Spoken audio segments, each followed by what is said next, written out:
Well, yo, what's going on? What's going on, man? It's glad to be back on live, man, where we're gonna talk. So we have Shaun King.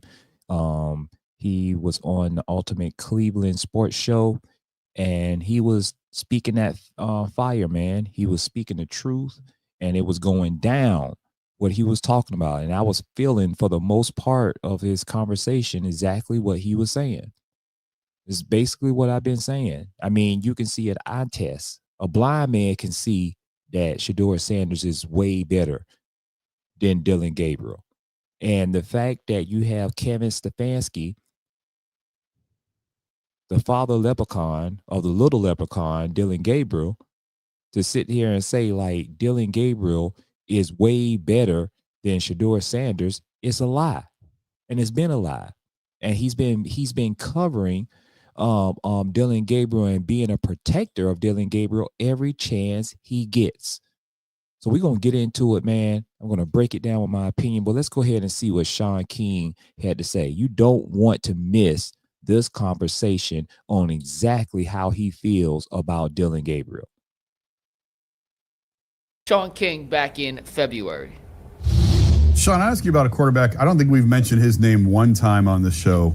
Had a pretty good Senior Bowl week. What do you think of Dillon Gabriel? I think he's a really good college quarterback. But not going to translate to the NFL? I don't, because I think his skill set only fits one specific type of offense. And that's going to be like that Art Browse Baylor system. You know, he can throw a lot of screens where a lot of it, you know, is kind of zone read, up-tempo, fast-paced stuff. And not a whole lot of NFL teams run that. So I just don't think he's a guy that fits in a lot of the current NFL systems. Yeah, he got the black and white too. That's wild. Memory lane. Where's Shaun? They kicked him I don't off. know. I'm trying to find him. There we go. There's Hey, Shaun. Who do you think you is, Rick Ross? What's up, man? Still. Rose. Still. Hey, so You here to take a victory lap? Hey, Rick Ross think he's Shaun King, dog. I'm the NFL player. Rick Ross just make music. You had to take a victory lap? No, I didn't want to take a victory lap. I wanted that shown for context, because I've said multiple times the pathway I would have chosen, but it was based on what the Browns did. Because they didn't choose the path that I suggested, now we got to get to the root of the problem. Maybe the most egregious pick in all of the 2025 draft was the Browns taking Dillon Gabriel in the third round. There's no way you can evaluate the quarterback position and have him rated as a higher prospect than Shedeur Sanders. There's no way that you can be an astute quarterback evaluator and think he was worthy of an asset as valuable as a third-round pick. They could have went Cam Scatterbo with that pick, and then instead of taking Dylan Sampson in the next round, they could have went wide receiver. Like, there are a lot of different ways they could have approached it, and you could have had Quinshon Judkins and Cam Scatterbo. And I say that because they ultimately drafted a second running back anyway, correctly? well, they did, yeah. We got to get to the root of the problem here. I mean, that was an egregious draft pick, and to die on the vine is very disappointing. And it's going to sound crazy what I'm about to say, but mathematically, it's possible. The Browns can still go 11-6. And when you look at the Patriots game, you look at the final score, never forget the Browns got to Listen. The fact that you had one of them guys up on the podium sitting there laughing about what Shaun King is saying. See, that what they fail to miss is that Shaun King is coming from a coach perspective. See, you have to have a coach that is a leader of men to put it out there and put belief into his players.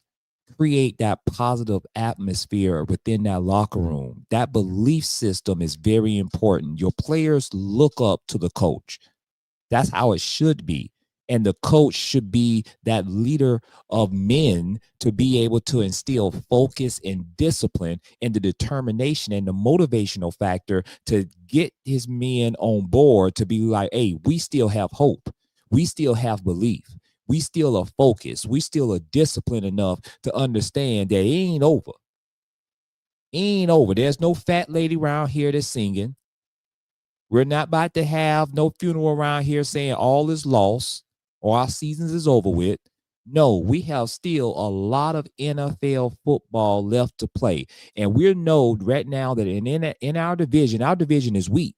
Our division is wide open. There's no team that's leading us and is going to automatically win. No, there's no crystal ball here. We're the only people that can hold our own destiny is by making sure we have the fortitude to go out there and play at a high level and win. But Kevin Stefanski is not doing that. He's willing to die on the sword by continuing to keep Dillon Gabriel, who has shown you in the last 4 games, he ain't you know what. He ain't poop. Reception, they had the ball with a chance to go up 10-3 early in the second quarter. Sure did. The halftime score was still he ultimately, Dillon was late on the throw to the sideline. It was incomplete and you missed the field goal. At halftime, the score was only 9-7. So I bring that up because as disparaging as the outcome was, if you take the emotion out of it, they're still not that far away, especially considering that the entire division is in disarray. And if you win the division, you make the playoffs. They're 2-6, I think. 4-3 is first place. Indeed. So that's why I wanted that context. That was a terrible draft pick. Terrible. Now don't accelerate the mistake by continuing down the path that you never should have went down in the first That's place. what Kevin is doing. It's time to go to Shedeur Sanders simply because he was a better prospect coming out of college than Preach. Dillon Gabriel. Preach. Why is he not Why playing? he got? I really Why is think that? the owner mandated that Shedeur Sanders get drafted in the 5th round. And Stefanski is trying to die on this vine that what did he say? Dillon was the 2nd-rated quarterback on his board in the draft. Yep. Like that might be the most. That's a fireable statement. Fireable offense. That's For what a guy that's an offensive coach, that's a fireable statement.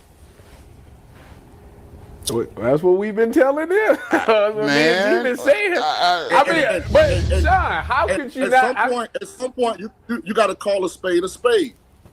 Like if I was in that media room, and I heard the question that was asked, and sometimes it's not content, it's presentation.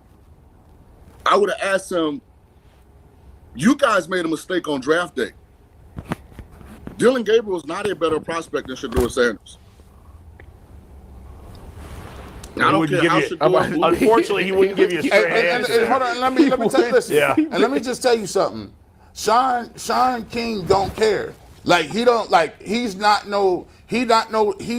jumping up on the couches like Tom Cruise and Katie Holmes. Like when you say Shedeur Sanders' name, he keeping it real. Me and him done went back and forth. We talk about it. Sometimes he even make the people that rock with Shedeur mad. There ain't no bias. Yeah, you're not sold on Shedeur, right? Ain't no bias in his game, but he's saying that agreed. Dillon Gabriel has never at any Shut up. point in his entire life been better than you saw him at UCF, right?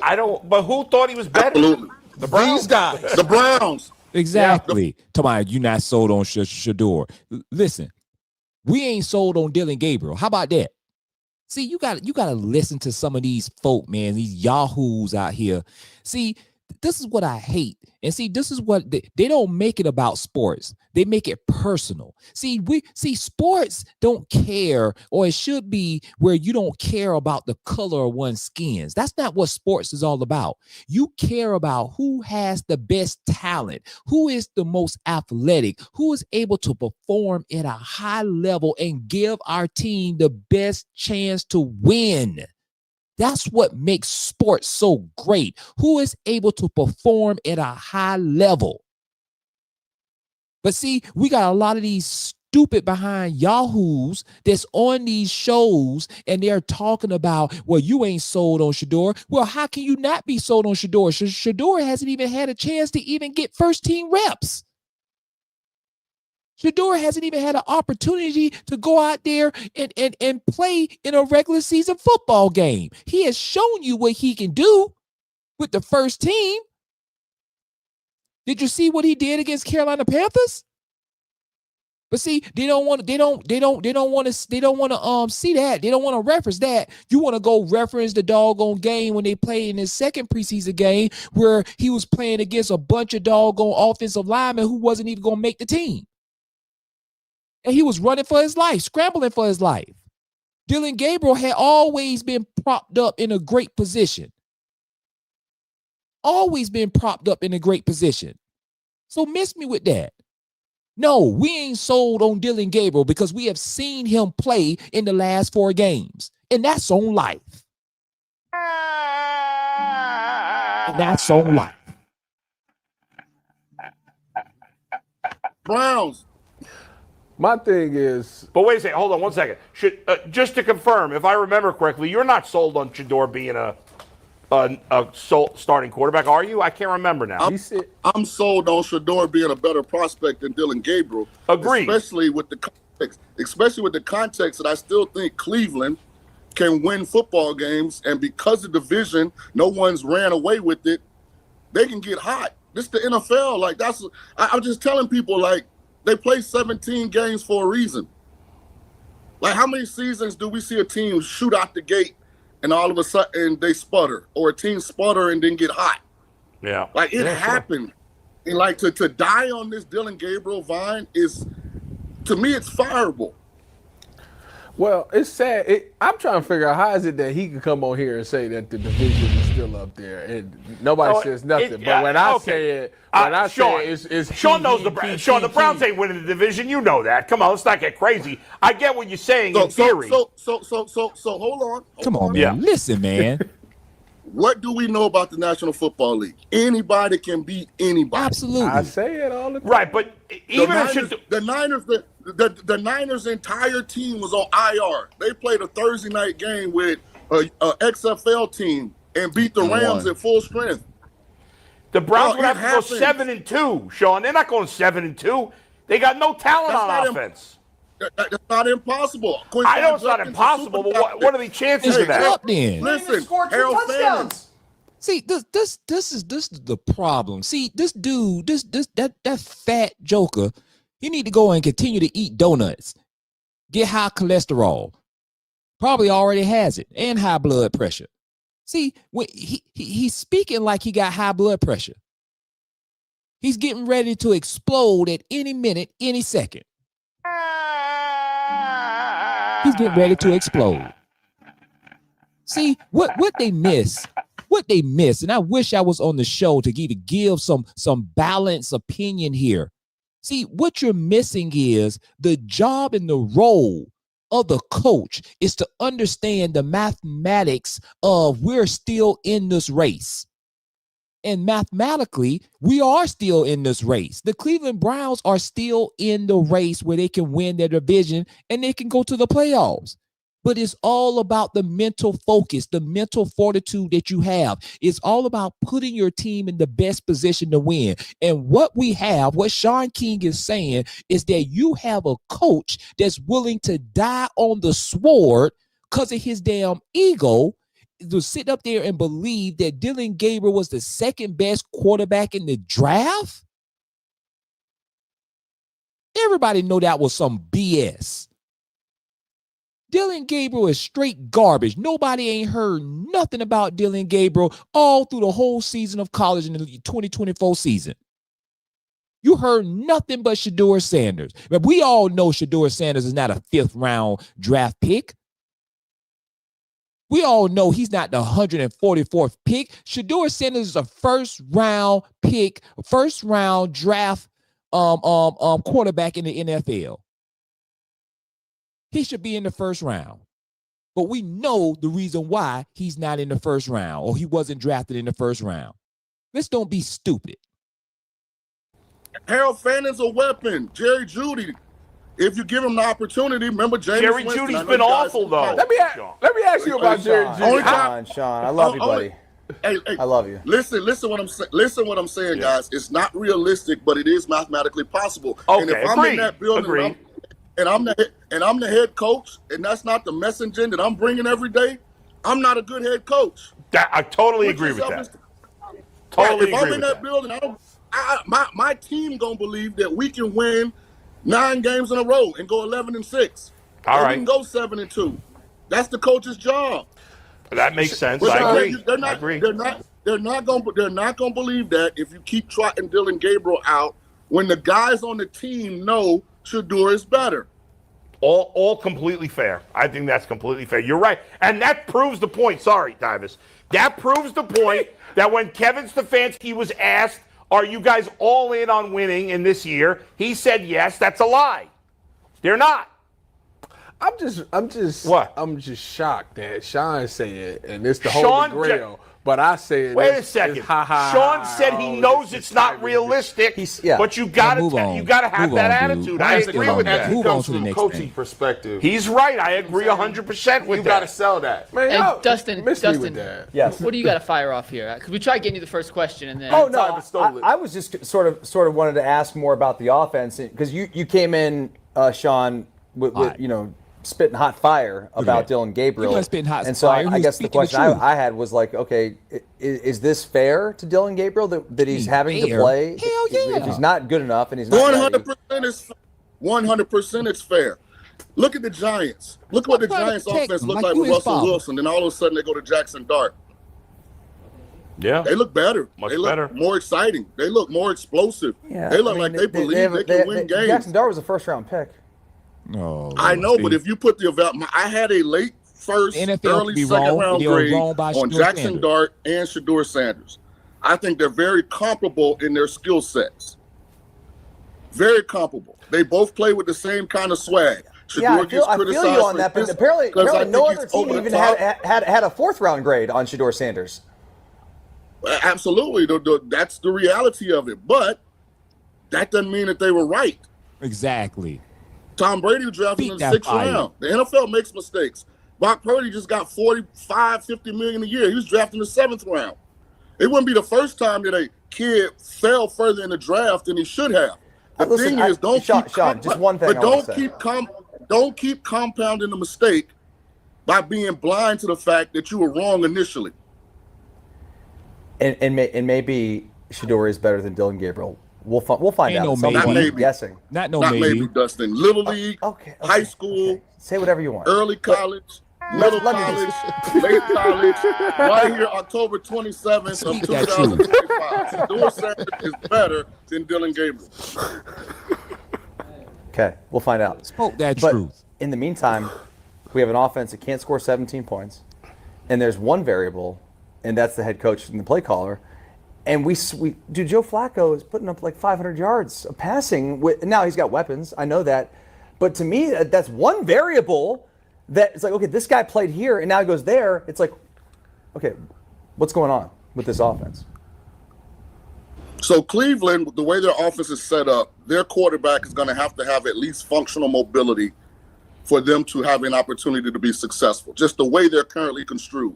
Cincinnati's different, because both of your outside receivers are super alpha dogs. So you can throw a lot of man-to-man, 3-step, quick game stuff, and they can create explosive plays. Then they've got a whole group of tight ends. And, that system is set up for an immobile quarterback because Joe Burrow's immobile. The Cleveland system needs a quarterback that can move around more. So that's why Flacco struggled, because he can't move at this point in his career, but he doesn't have to in Cincy because he's coming behind Joe Burrow. So all of the designs in Cincy are for the quarterback to get the ball out quick because Joe can't move either. Well, I'm just saying, to continue down the Dillon Gabriel pathway, when the guy on the team in the same draft class is better, was better, will always be better, to me is fireable.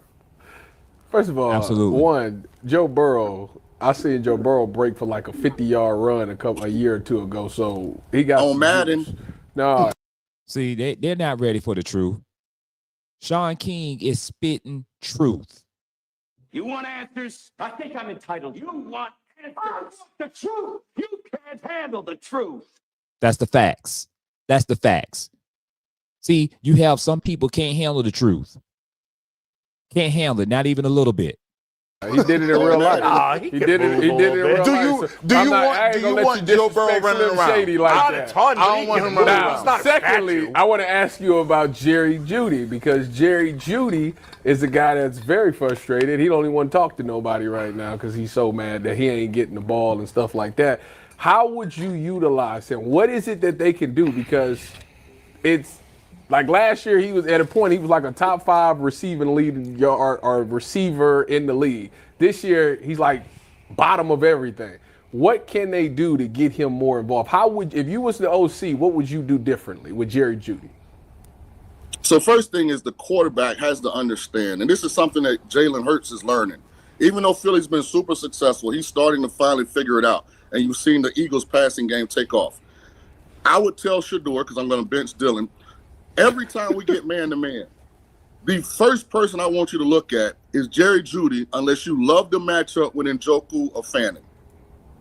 That's the first thing a young quarterback, it's the hardest thing for him to learn. When we get man-to-man, we got a guy at wide receiver that we pay a lot of money. We do it for a reason. He's got to get 10-plus targets every game in an offense like this. Jamar Chase dropped balls in that primetime game against the Steelers. Sure did. Didn't he? I saw him drop 2, but it didn't matter because he threw it to him 16, 17 times. 23. Like if you aren't giving your top guy double-digit targets, then how can he be effective? Is it all come down to one contested target a half? Like you got to give him opportunities to be good, and if he can't handle it, okay, then we can say it's a Jerry Jeudy problem. But the Browns are getting a lot of man coverage because they've run the ball effectively with Judkins at times.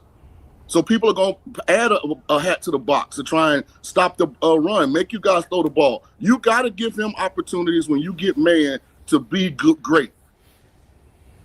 You know, Shaun, Josh McDaniels is not, he hasn't been a great coach, a head coach in this league.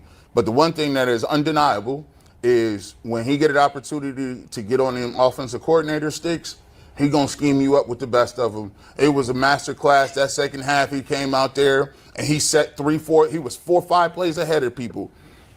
He is a guy that looks like he adapts to whoever he got.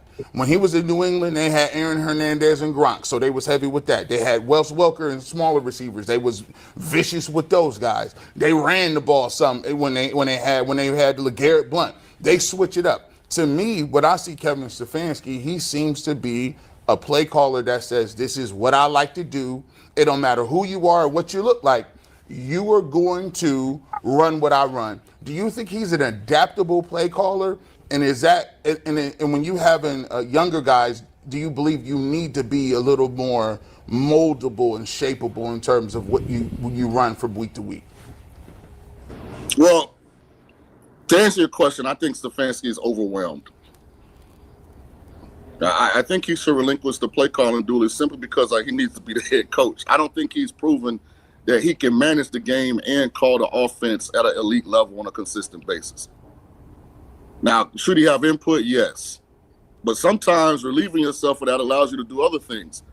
Be a motivator on the sideline, like make better in-game game management decisions.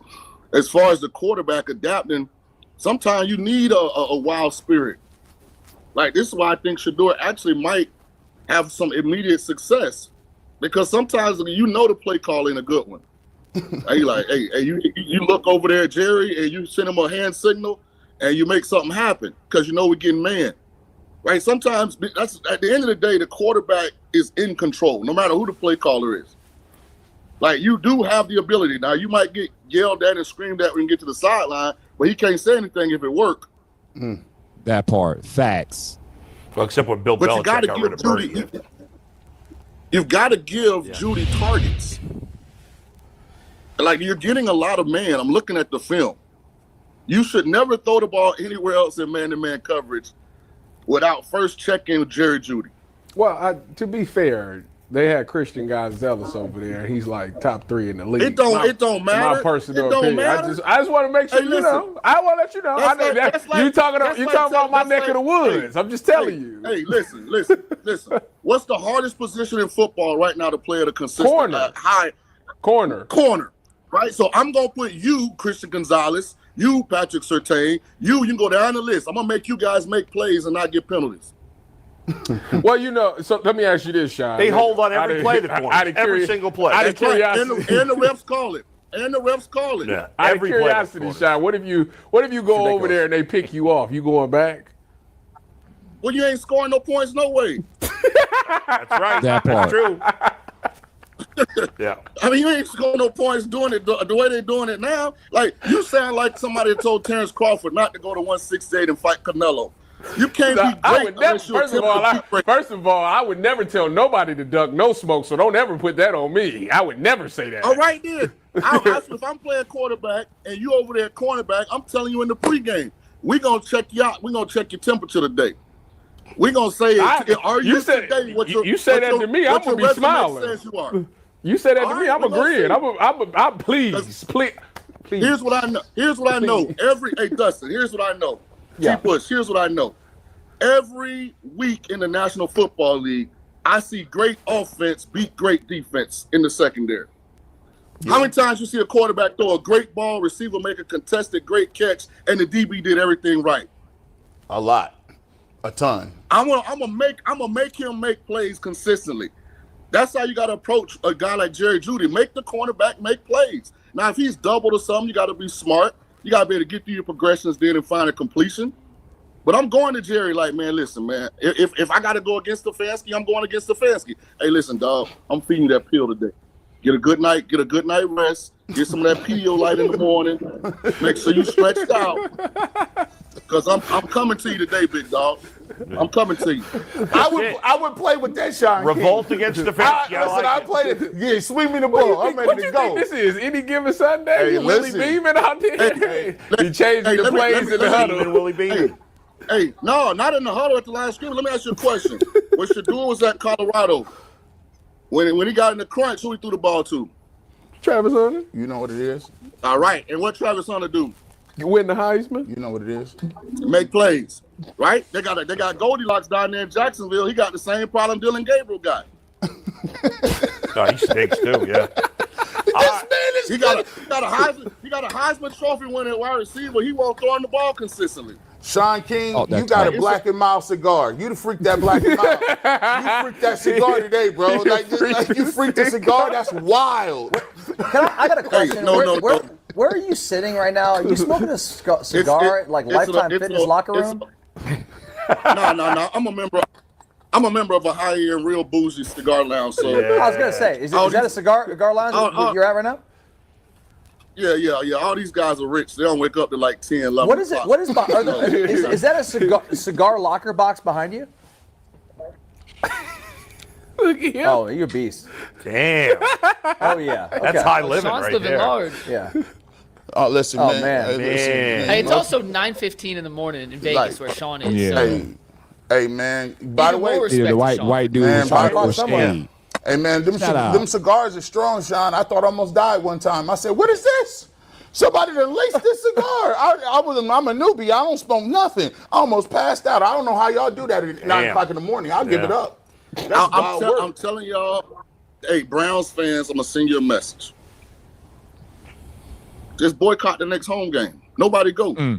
Oh, Shedeur be in there early. No one's going anyway. I'm gonna tell you that now. No, people there. The game's on TV, dog. We can see all the games. You know, they got this thing called Direct TV. They got the NFL package. All the games on TV. Yeah, we watch wait till December, man. It's not on Direct TV anymore, Sean. It's on YouTube TV. Whatever it is, we got it. It's on Direct TV. It's in the 9,000. I think it started $95.50. It's on there. Yeah. I know it's you're still still on dealing with DirecTV beepers and stuff. Yeah. Oh, really? He's still dealing with. He technologically challenged. He still got beepers and stuff. You did something earlier that's unbelievable.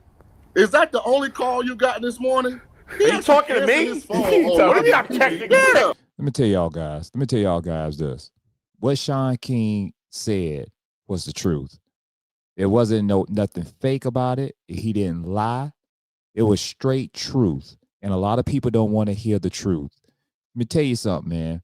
Everybody knows once Shedeur Sanders, it is put out there that Shedeur Sanders will be playing and starting in an upcoming game, it's going to be sold out. You're going to have the fans that's going to be screaming Shedeur Sanders' name. And Shedeur Sanders is going to ball out, and he's going to show on the field. See, it's time for us to stop all this chatter. It's time for us to stop all the talking. It's about putting up and showing up on the field. See, Dillon Gabriel, I'm tired of hearing him in the post game talking about, oh, that's something I have to get better. Well, you don't play 4 games. You get all the first team reps, and you have gotten significantly worse from the first time you played in your NFL game down to your 4th game. Your completion percentage has gotten worse. You threw 2 interceptions. What I'm saying to you is that Dillon Gabriel, it's time to sit his ass down. But you see, you got some of these yahoos out here, they don't want to hear the truth. They don't want to hear that truth because they can't handle the truth. You want answers? I think I'm entitled. You want answers? I want the truth. You can't handle the truth. And a lot of y'all can't even handle the truth because you're seeing it played right in front of your face on full display, whether it's 1080p or 4K, 2K, is right in front of your face, and you still are in denial, like you slow. A lot of y'all Dillon Gabriel fans are slow because there's no way in hell you can convince me with a straight face that Dillon Gabriel is better than you know what. It's a bunch of bull. It's a bunch of bull. All right, man. You already know my motto, man. Keep your head on the swivel, and we'll see you on the next live video. Straight up, just like that.